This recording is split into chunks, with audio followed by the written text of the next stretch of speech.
You are listening to the Street Cred podcast, the show laser focused on helping brand owners turn their passion into a career. I'm Elijah Delporte.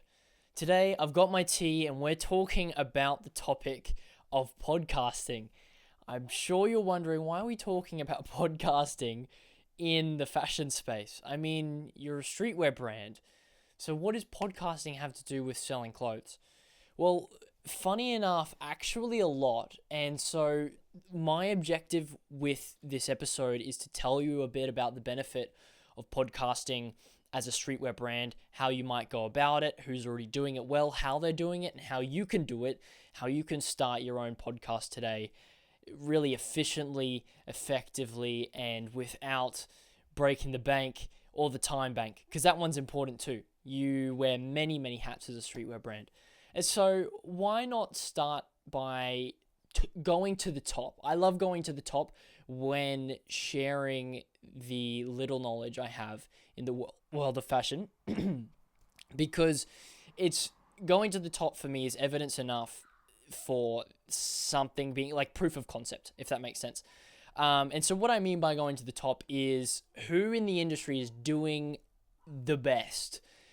In our case, in the world of fashion in general, it's Nike. In fact, this is one of the largest companies in the world. And they have a podcast called Trained where they speak with athletes and motivational speakers and people who follow their passions and dreams about what it means to be an athlete and get out there and do it. Hence their catchphrase, just do it. And it's really interesting because it's not a place where they necessarily advertise their clothing products. There's not episodes that are about their latest collection. They don't talk about their shoes or their clothing products. And so it makes me wonder anyway, why would a clothing brand be sinking money into something like this? Because, they would be. They'd be paying their hosts, they'd be paying editors, they'd be paying subscription fees to even host the podcast on servers.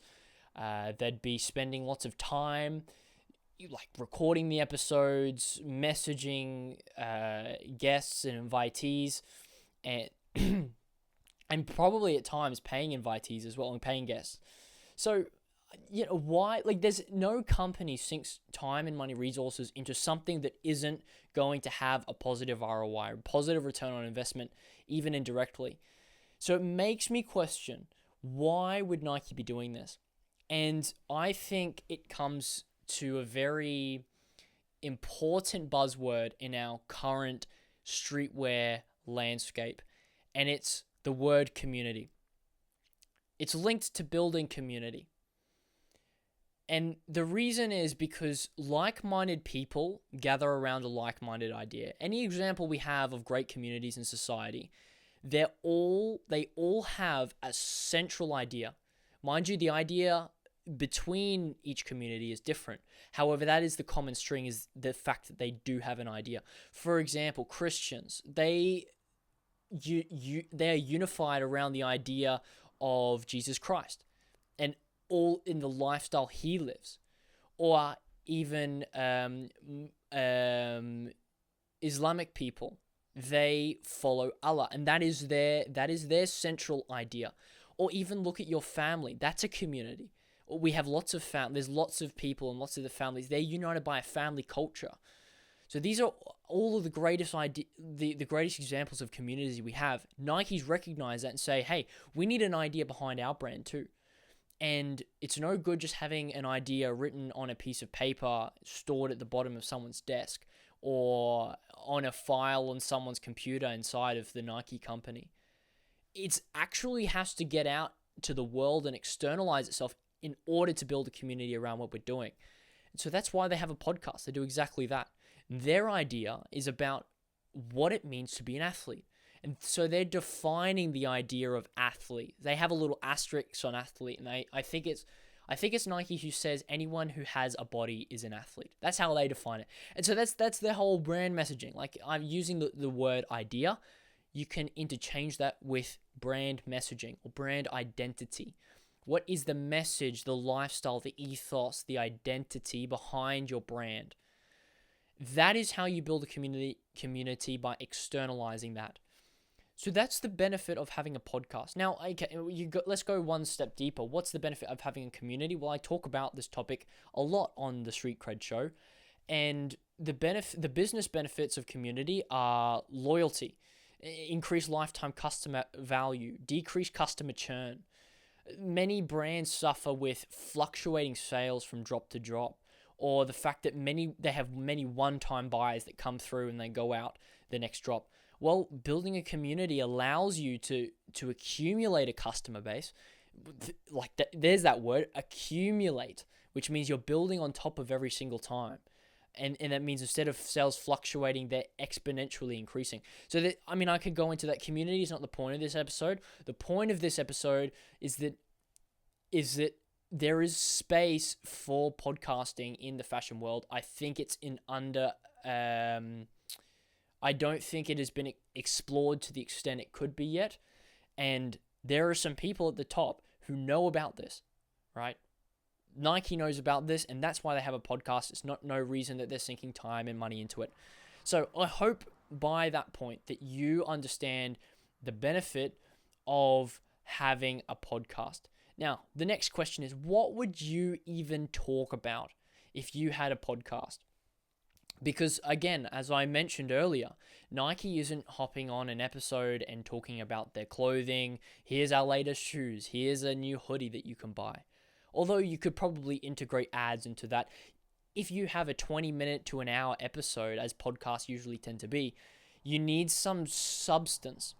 And so that's why I like thinking in terms of stories. Now, most brands, you'll probably find yourself in the same shoes. Have some sort of brand message behind what they're doing. It might be in your Instagram bio. It might be hidden in your about page. Usually, like some common ones that I've seen as of recent are brand name is the brand for being yourself, or this is the brand for mental health and mindfulness, or this is the brand for skaters, or this is the brand for moving in the elements, in the outdoors, right? So these are all different things. All of these encapsulate what I would consider a brand message, some sort of lifestyle, ethos, something. It's just a conceptual idea that goes deeper than the physical or tangible product. That's all it is. Now, within that brand message that I know you have, within there is a story. And look, here's one more activity that you can do if you're struggling to find your brand message, is ask yourself the question, why have I named my brand the name I have named it? Right? Okay, that was a bit of a wordy way to say that, but more like, what is the meaning behind my brand name is really what I'm trying to get to.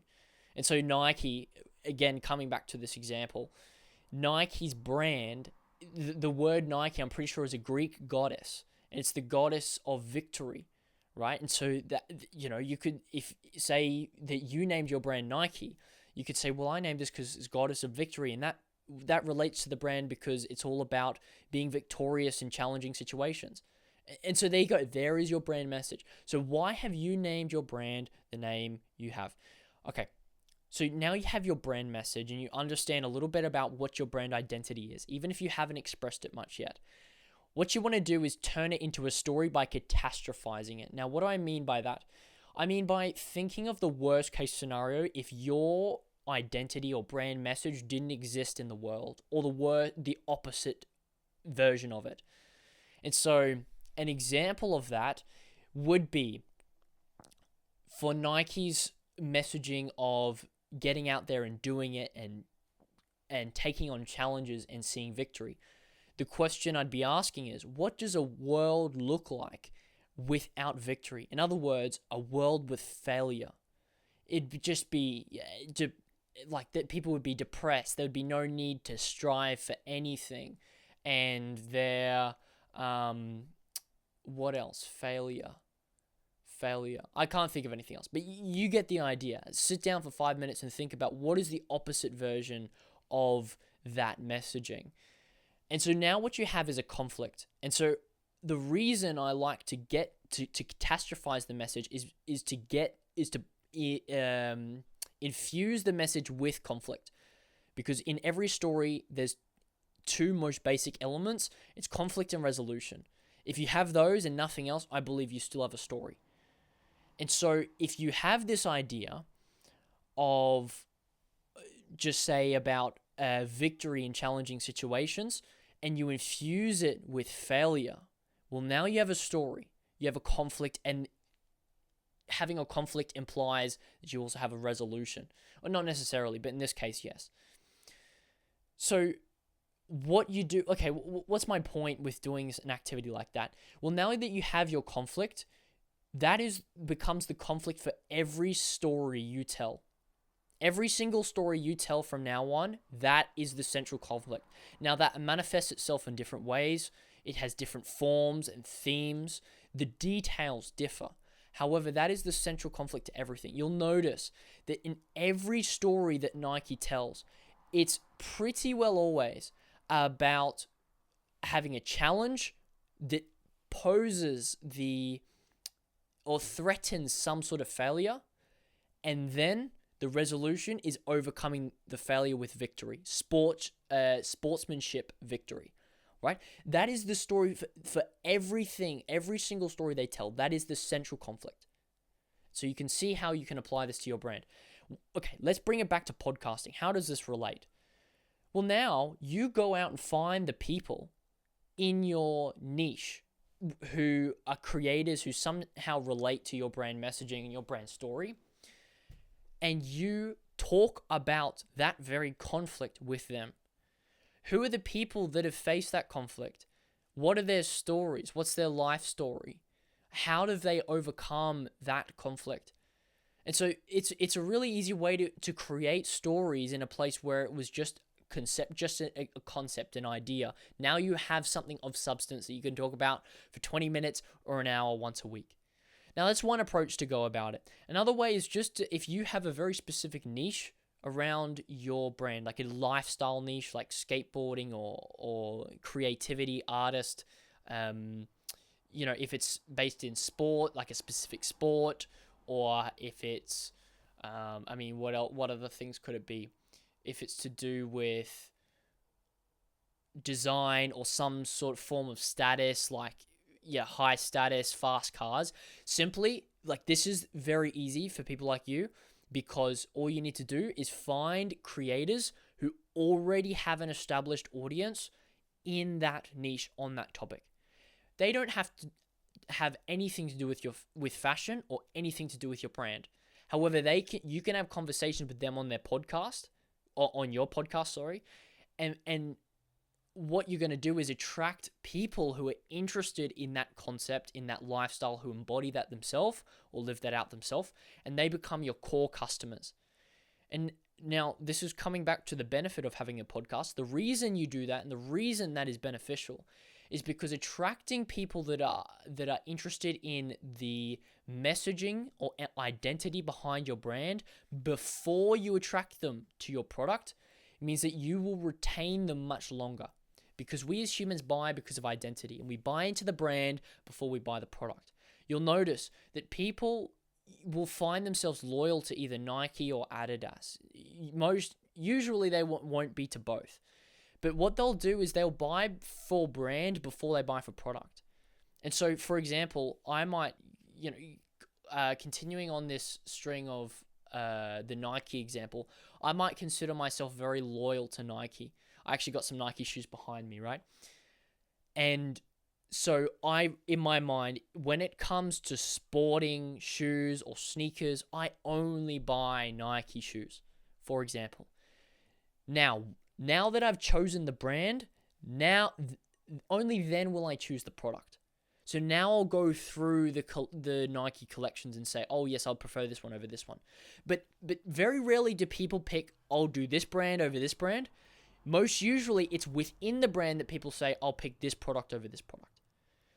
So that's a very important distinction, because most companies or most streetwear brands try and pitch their product, not their brand. And they totally forget the fact that people are not choosing by product. That comes second. They choose by brand first. And then within the brand, they'll choose buy product. But at that point, it doesn't really even matter because you've rehooked them in. So that's part of the benefit of attracting people by their identity. It's that, well, if I'm a skater and you're a skater brand and you have a whole podcast where you interview skaters in your local area, heck, they don't have to be famous.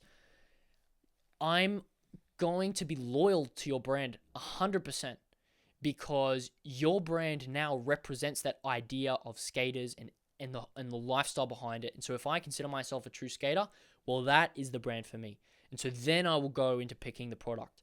And so that's just a little side note on pitching the brand before pitching the product. Yeah. So that's how you find your people. And let's get really practical for a second. How do you actually go about find people? Do some cold messaging. I heard something the other day that cold outreach or the top business professionals in the top entrepreneurs of every industry use cold outreach. Now, I don't know how someone's gathered up that data or on what grounds they're saying that, but I believe it to be true, right? I'm going to choose to believe it because I've used cold outreach and seen its benefit. Now, I think cold outreach is overlooked in the streetwear fashion industry as brand owners because, well, you are a B2C company. That means business to customer. You're selling products to many, right? Which it's different from the service-based industry where I might reach out, cold outreach, to obtain a new client.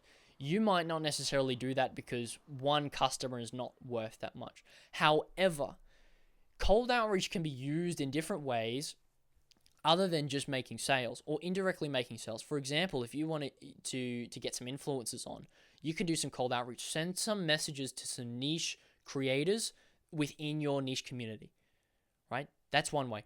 The other way relating to this topic of the episode is sending cold messages out to creators who you want to invite to an episode of your podcast. Now, what I try and do, I have what's called a DART dashboard. I think it stands for, DART is an acronym for discipline, accountability, routine, tracking. I think that's right. So one part of the DART dashboard is habit tracking. And so I have 3 personal and 3 business habits. And these are the habits that I consider the most impactful to my business and personal life over the long term. And so I'll tell you what my 3 business habits are that I've considered the most impactful for me. And I think there's some crossovers. Number 1 is the community. 1 hour of community engagement. Now, what do I mean by that? I've started a free brand owner community, has 60 plus streetwear entrepreneurs on it. As we speak, it's still growing, and there is a free streetwear masterclass on there. And every day I send some messages in there just to help people answer some questions, provide a little insight, what's on my mind for the day about the fashion industry and marketing and whatever else. So that's free to join. The link will be in the description of wherever you're consuming this podcast. But I spend 1 hour of that day because I consider that very impactful on my business. The second one is on 1 hour of content creation, right? I don't need to say much more on that. This is one form of doing that, this podcast. Now, the third one is 1 hour of cold outreach. And this is via DMs or cold calling, something like this, right? And that might be even outreaching people for this podcast, cold outreach for guests, people that I've, brand owners that I've never reached out to before, or some other fashion professionals. And so that has been very impactful for my business. Those are the 3 main activities. Now, I would challenge you to do something the same. If you list out 3 habits that are most impactful to your business, and one of those could be cold outreach, where you just spend an hour a day either messaging influencers I mentioned earlier, although that's not exactly the topic of this podcast, or messaging guests to come onto your show. Because who knows, you might be in such a niche category of interest or of identity that you start a podcast and it absolutely pops off. It blows up. You have short form and long form content for days, and also customers, right? And that's really what we're getting to. And customers that stick around, that they're loyal, customers that show up time and time again. So yeah, reach out, please. Like, spend an hour a day or just an hour today. Just reach out to some people, some creators who are in your space, who are in your community. Send them a Instagram message, or send them an email if you can get hold of that. And something I've learned about cold outreach is that usually it really helps to spend just that little bit longer on the message to personalize it, because usually, I mean, a lot of people probably a lot of people that you'd like to reach out to already get a lot of messages, and that's okay. It just means you need to put in the extra 1%. Your message needs to look like the extra 1% to stick out to them. So personalize it in many ways, more ways than one. And so that's what's really been helpful for me with cold outreach. Now, I want to tell you a story. A brand owner who was in my coaching program I was working with him, and his brand was in the niche of art, in creativity, and it was all to do with artists, right? And so he had some collections that were inspired or even created or designed by artists, visual artists, and he had sometimes post about artists he liked. And anyway, really cool brand, great concept. And so after working together, we did a strategy session, and at the end of it, when we got to actually turning his brand messaging into actual content that he could start creating, I was like, hey man, like, why don't you create a podcast? Like, why don't you just give it a try? You could have artists come out onto your show, and you could just talk for 20 minutes off the top of your head. Don't even have to prepare anything. Talk to them, ask them some questions about exactly what you were interested in. Because I said to him, you are an artist, you're a creative person yourself. What you are interested in is what other creatives and artists are interested in. And he was curious about their process and how they create art and what art pieces they like creating the most and how they construct their galleries. And so this was going to be a means by which he cultivate a community of other artists that were going to commune and unify around his streetwear brand. And it was really amazing. And so that's exactly what he did. He reached out to a number of artists, and I think, he started quite recently, and he's a few episodes in now. And so that's going really well. And so part of that story, the thing that I want to share with you is it doesn't have to take a long time. In fact, creating a podcast could be one of the easiest pieces of content that you create. Think about it. Have a raw, unscripted conversation with a person. You probably do that in real life already. You probably already have connections and do that with these kind of people that your brand message is about. So just like you could spend, like, I don't even think I spend more than 2 hours a week on this podcast, and I release an episode a week, and it's usually between 20 minutes if on a solo episode, maybe a bit longer. What are we at? 23 minutes now, or maybe closer to an hour on a episode with a guest. That plus some like very light editing. I do very little. I just clean up the way that I say things and my presentation of ideas rather than editing and post-production, more like pre-production preparation.